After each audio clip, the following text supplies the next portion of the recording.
producer in that area, which includes Parma and Reggio Emilia, that's the name of the cheese, and that it is in northern Italy between roughly Milan and northern Florence and Pisa. So then, at the time in 1934, there were attempts by the people in Milan to exploit the name of the cheese of Parma, Parmigiano or Parmesano, and to use that name for a cheese made in Milan. So then the producers said, hey, let's get together, let's find out a product specification, and then let's find out a label to identify the cheese. And then that label, it is still here today, which is this one.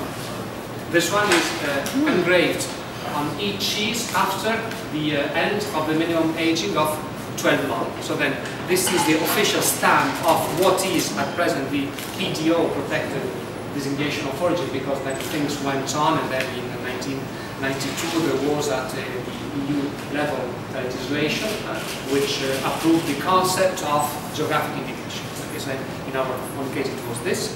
And when the cheese it is made the first day, we put around a plastic stamp which puts the name all over the lines, okay, but only after 12 months and after the testing done by the consortium experts, the cheese which has the required standard received this seal. And then, apart from that, you have the code number of the cheese plants. The producer are 387 small plants, most of them cultures, okay? And each one has a code. And then here, there is the month and the year. So then, this cheese is January 2010. It was GEN, Gennaio Italian.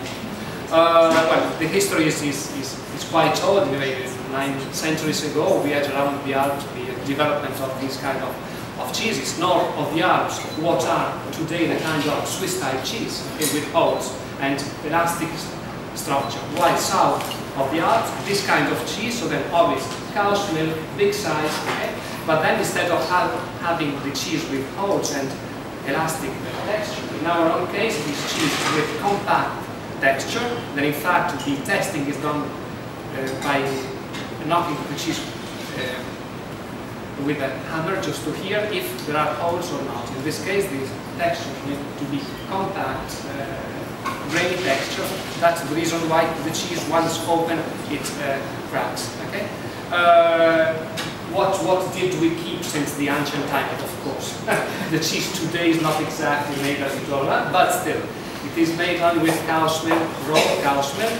Cows are fed with fodder for hay, grass, and no silage. Milk collected twice a day. The cheese is made every day. Okay, there are no cheeses is raw, so then only rennet is used, only natural starters of lactic acid bacteria, no additives. Around nothing is put around the cheese. The cheese is only salted, and then it is placed on wooden shelves where it stays to dry out. Once a week or once every 2 weeks, every cheese has to be turned over, okay, and then clean brushed. This is only the outer part of the cheese which dries out.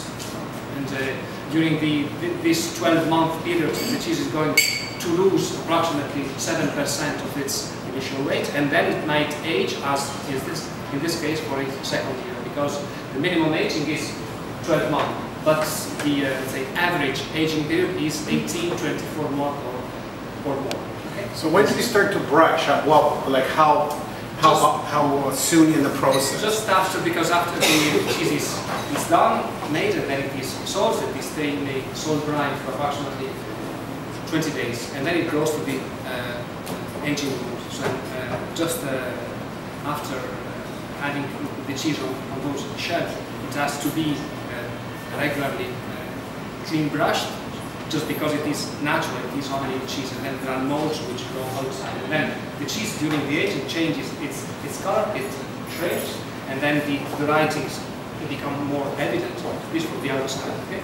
And just to give you an idea, when you look at a cheese, the color has to be this kind, of course, and a strong yellow color, a uniform color, and there are no spots or no crackings. And then see the inside part, once again, it has to be a grainy texture.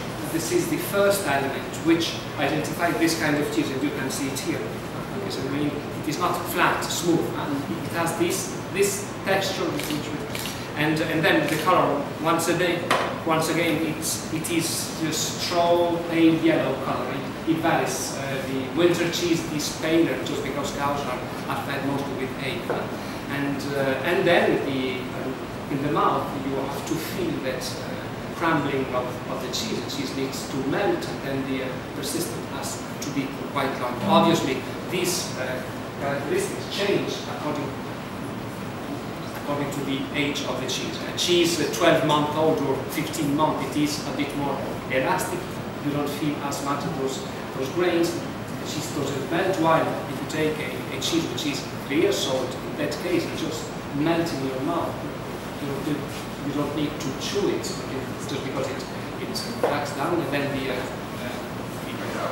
persistence is quite long, and then the chef, it is up to the chef to exploit the different specificity of the cheese according to the age of the different dishes.